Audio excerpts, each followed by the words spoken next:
Right, a quick video to show you this Leek Stereo 30 amplifier.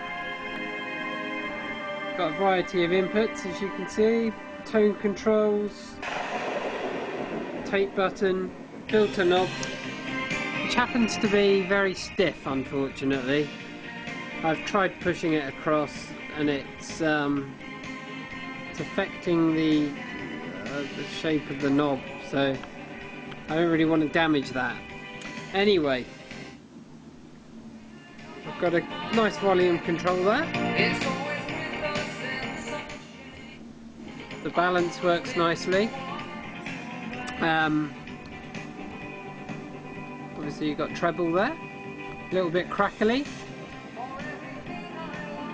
Bass seems to be pretty okay. Now the main problem we have with this is this input selector. It can be a little bit on and off, but seems to be improving.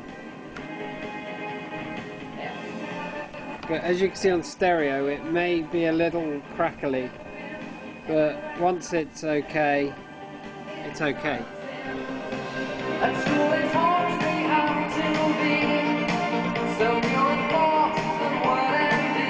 So there you can see,